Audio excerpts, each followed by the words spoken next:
Hello everyone, what is up? It is me, AlbyMTG. For today's video, we're going to be looking at 10 predictions for Modern Horizons. These are going to be 10 predictions of cards that could potentially be reprinted. These aren't going to be cards that, are totally new and made up because we don't really know what WotC has, cooking in their brains for Modern Horizons in terms of these new cards, but because there are some reprints joining Modern for the first time that could definitely shake up the format, I wanted to kind of do a little bit of speculation, some predictions on what cards we might be seeing in that specific category. And so without further ado, we'll go ahead and get into the video. I believe these predictions are fairly safe.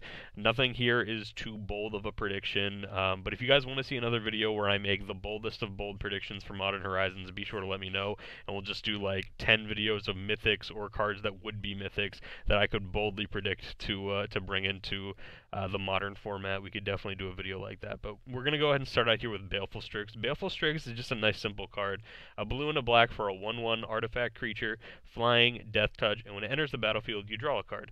Nice and simple, doesn't do anything too crazy, but it's just very efficient, and that's why it sees so much play in the Legacy format, is because it's just a really solid card. It's not the kind of card that is overly broken, it's just super efficient, which is something that players in Modern really like. They really like these cards that are cheaper, but do things that are generally worth more than the mana cost that they're putting into them.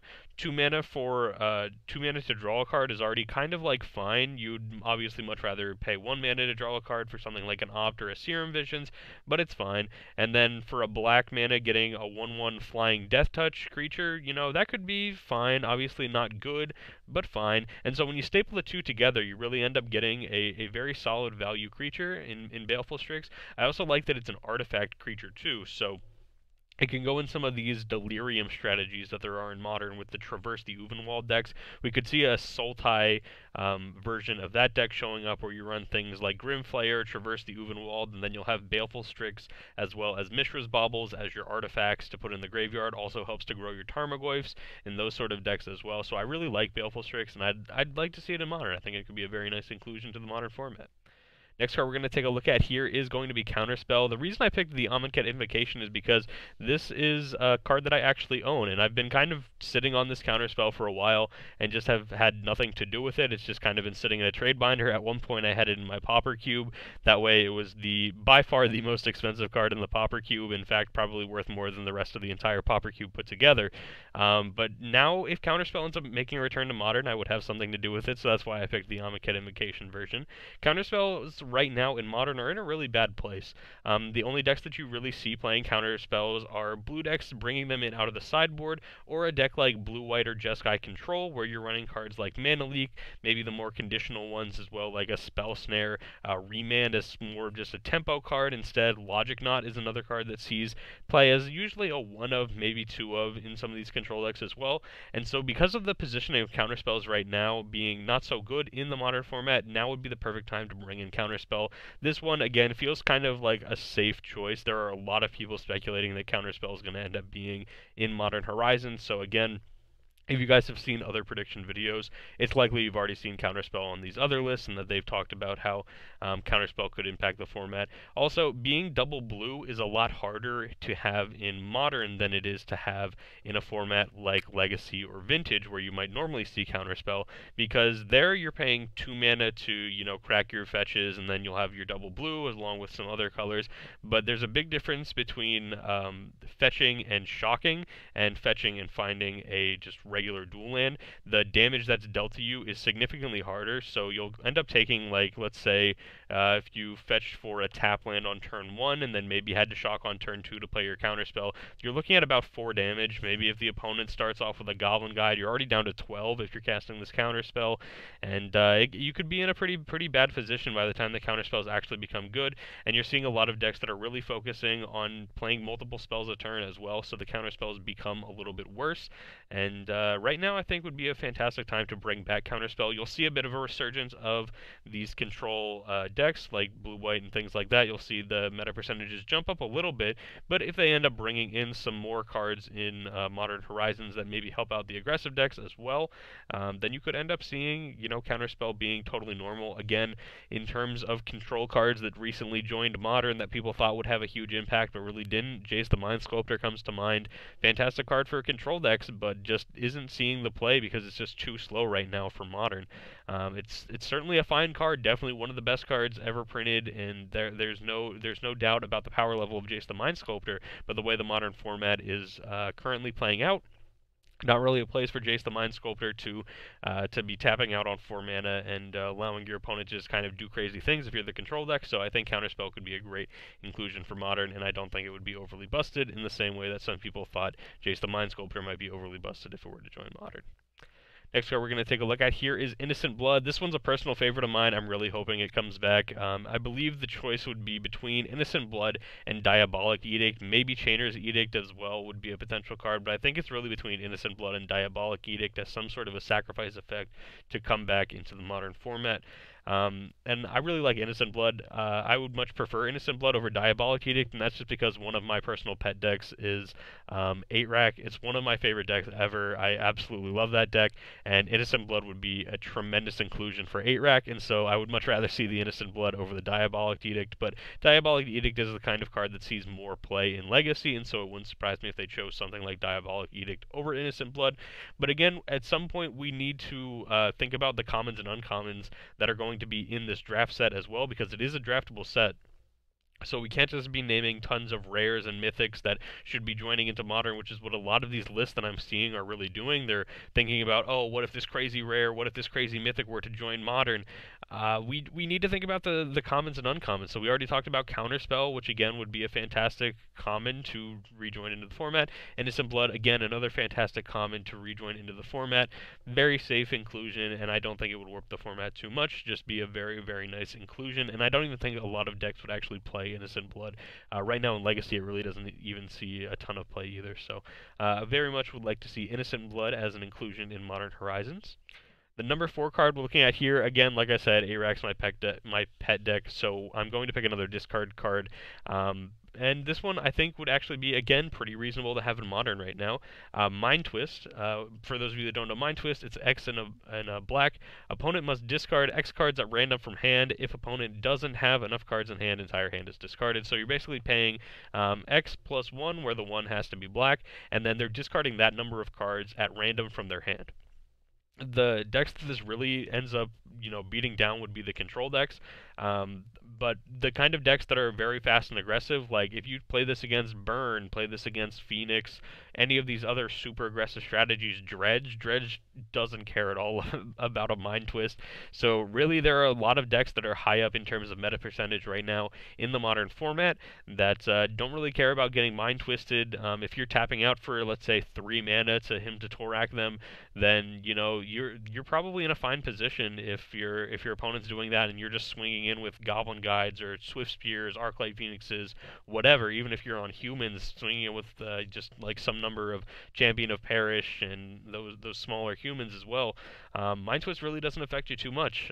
So I think Mind Twist could be a good inclusion to come back. It's also the kind of card that would probably only see play in decks as maybe a 1 or 2 of. Wouldn't be the kind of card that people would just be automatically jamming 4 of into their deck, because it's not a very good card to draw later on in the game. But of course, if you do go something like turn 1 Inquisition, turn 2 Thoughtseize, or turn 2 play a creature into turn 3 Mind Twist for 2, that could be pretty good at disrupting your opponent. So it does have its ups and its downs, as all cards do when we talk about introducing them to a new format, but Mind Twist is one that I think would personally be a fine inclusion to have in Modern Horizons to join the Modern format. Next card we're going to take a look at here is Pernicious Deed.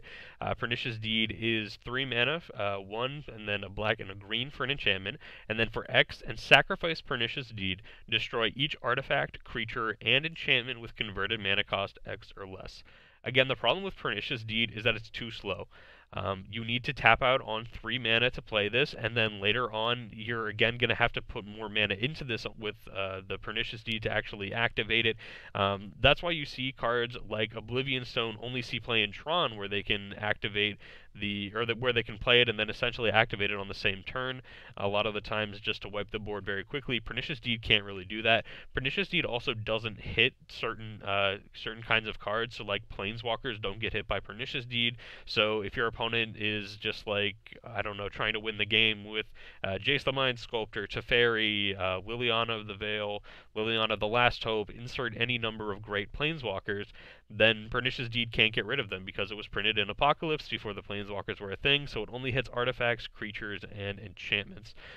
So again, I think Pernicious Deed would be a fine card to bring back because it's just too slow right now, and it could be a very nice inclusion to the rock decks, which are starting to have more success, which again, I'm a big fan of because you guys know that if you've been watching the channel for a while, I've played the rock deck to a pretty good finish every now and again, and I'm a big fan of that deck. Really like it. So I think Pernicious Deed would be again another great inclusion for a deck like that. Maybe Jund as well, but Jund doesn't really even see a ton of play anymore. However, going like Bloodbraid Elf into a Pernicious Deed, setting up for maybe next turn where you could wipe out some of their smaller creatures, and then maybe keep your Bloodbraid Elf around, maybe something like that would be alright for Jund. But again, it's just too slow. You have to put too much mana into it. We've seen a drop off in cards like Engineered Explosives as well because they're just too slow, require too much mana for these small board impacts that just wipe away a couple of things. So again, Pernicious Deed here, I think, would be a nice inclusion for Modern Horizons. Next card we're going to take a look at here is Palace Jailer. We're going to talk a little bit about introducing new mechanics to the Modern format. Palace Jailer sees play in Legacy, Death, and Taxes. It's a fantastic card, but this would be the first card that we would be seeing with the Monarch mechanic in Modern. The Monarch mechanics is very good, especially against the control type strategies, which again we've already talked about it. The control type strategies are not doing very good right now. It's the aggressive strategies in Modern that are really having the biggest impact on the format. So when we look at Palace Jailer, I think it's a safe inclusion to bring this in. And so if we take a look at other cards with Monarch that we might end up seeing, nothing really stands out as too crazy. But another couple of cards that we could end up seeing would be something like Thorn of the Black Rose, Palace Sentinels, and Throne of the High City, maybe even Queen Marchesa as cards that we could see, maybe even Regal Behemoth. Regal Behemoth is pretty sweet too. I don't think it would see much play, but I really like that card. I think these are all cards that would probably be pretty safe to include in the Modern format as well. And something that we're going to talk about later on in the video is when we think about things like Thorn of the Black Rose and Palace Sentinels, those are cards that see play in another format. Those cards see play in Pauper. So introducing them into Modern might get some of these Pauper players to be like, hey, I already, play this Monarch deck in Pauper. Maybe I can turn some of those cards, since I already have a bunch of these cards, I can turn that into, my first Modern deck, get Modern going. And since you're selling a product that's so focused on Modern players, you really want to have other cards in it that aren't just for the Modern players, if you know what I mean. Like, you want to, as a business, make money wherever you can, which of course Wizards of the Coast is going to do. And so when you make a product that's targeted solely at one demographic, which is your Modern players here, if you can somehow include a couple cards in there to maybe rally in a few of your other demographics as well into this product, it can be fantastic from a business standpoint, which again, Wizards of the Coast is a business. They say they don't put, business decisions into when they're making sets. They totally do. It's a no-brainer. You're a business. It's going to happen. So including cards like Thorn of the Black Rose, Palace Sentinels, maybe some other Pauper cards into this format would be into this set would be a fantastic idea. Again, I think Palace Jailer and maybe Throne of the High City would be the only ones that would actually see any Modern play. But I think introducing the Monarch would be a very nice step into the Modern format. Next card we're going to take a look at here is Shardless Agent. Again, you can see a little bit of a price spike here because people are already speculating. As soon as Modern Horizons was announced, this was a card that was on a lot of people's radar as a card that would most likely be introduced into the Modern format. We saw with the unbanning of Bloodbraid Elf that Cascade, the ability of just getting additional power for this, or additional value for the amount of mana that you're putting into a creature, is not really as good as it was previously. There was a time where Bloodbraid Elf was banned in Modern because it was just an absolutely crazy card. You would go Bloodbraid Elf into some sort of a 3-drop, and then it's 4 mana for 7, power, or 4 mana for 7 mana worth of spells if you hit a 3-drop off of it. And so there was a time where that was considered too powerful. Now that Modern has kind of caught up, has become more aggressive, you're seeing people with, 3 Arclight Phoenixes on the battlefield on turn 2. So you really think that a 2/2 that maybe gets you, I don't know, some other 2-drop, let's say a Scavenging Ooze, or maybe a Snapcaster Mage, because, I don't know, you're playing Snapcaster Mage and Shardless Agent in the same deck, and then the Snapcaster Mage can't even flash anything back because you played your Shardless Agent on turn cost 3 and don't have any mana left. I don't know, something like that. It's just not going to be as big of a problem as it was previously, and so Shardless Agent is definitely a good consideration as a kind of card that you can bring in. Similar to Baleful Strix, I think we're already seeing this like Sultai Delirium deck kind of forming here just throughout the course of this video. You got your cards like Grimflare, Tarmogoyf, and then you can include some of these artifact cards like Baleful Strix, Shardless Agent. Those kind of cards would be nice little value engines that also have an additional card type on them in artifact to help out with your Delirium and your Tarmogoyf. So I think that would be pretty nice to include that as a potentially new deck to be formed out of Modern Horizons. And I think aside from that, Shardless Agent probably wouldn't see, you know, a crazy amount of play. Definitely wouldn't be considered too powerful by any means, and so I think Shardless Agent's a very nice inclusion. Next one we're going to talk about here, I have Fiery Confluence pulled up, but really what we're going to take a look at here is the entire Confluence cycle. I think all of those could definitely see some play in, or not even see some play, could definitely be alright in Modern. I think the only ones that would actually see any play would be Fiery Confluence and Mystic Confluence. Those are the only ones that have seen play in other formats outside of Commander.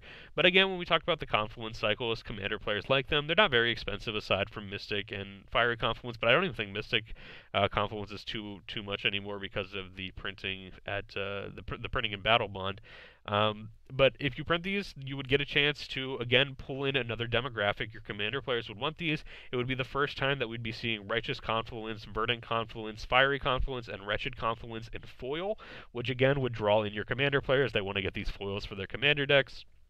It would be a great opportunity to pull in, again, another demographic, make some money off of them, even though you're targeting Modern players as the main demographic for this product.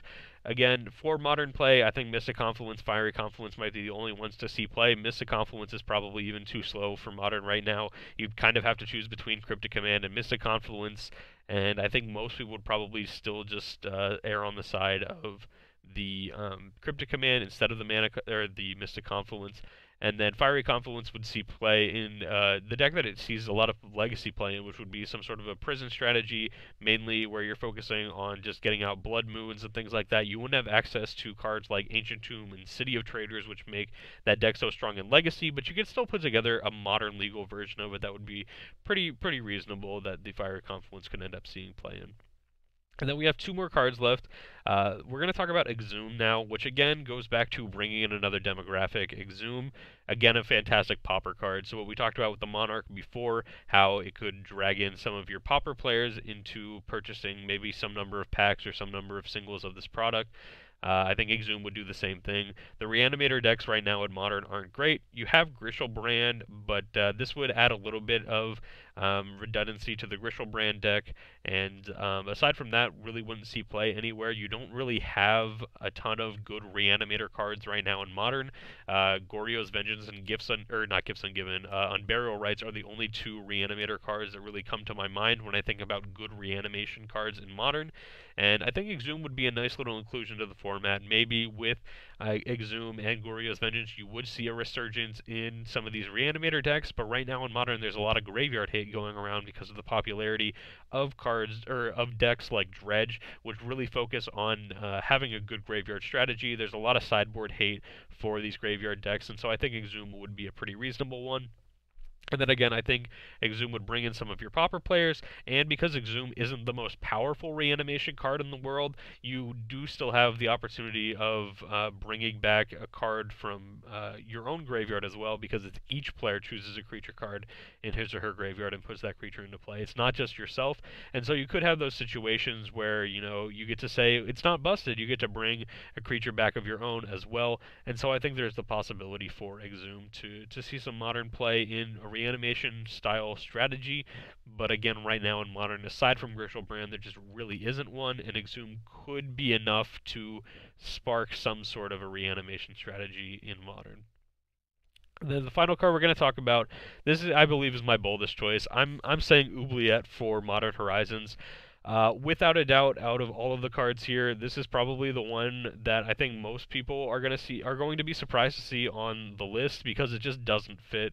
When most people think about Modern Horizons, their first thought is, what legacy cards are going to make an impact on Modern? What can we bring from Legacy into Modern? I'm saying that again, from a business standpoint, we've talked about it for 4 or 5 different cards. They have been hinting at the Oubliette reprint for about the past year and a half. Recently, Gavin Verhey was on a podcast, or maybe just like a video with Tulare Community College, where he was asked about Oubliette, and he responded saying that they had plans for it, and that we just needed to be patient. And so my guess is going to be Oubliette for Modern Horizons. Again, will it see any modern play? No, no, it will not. Will it make the Pauper players happy? Yes, yes, it will, and that's what's going to be the important part about this. They're going to be reprinting a card that, again, is way too expensive for their Pauper format, which, again, a lot of Wizards of the Coast members love Pauper. They want to see Pauper succeed. They want Pauper to be a good format. And so having a $34 card in their format just isn't good for it, and they're going to need to reprint Oubliette at some point. I think right now is the perfect time.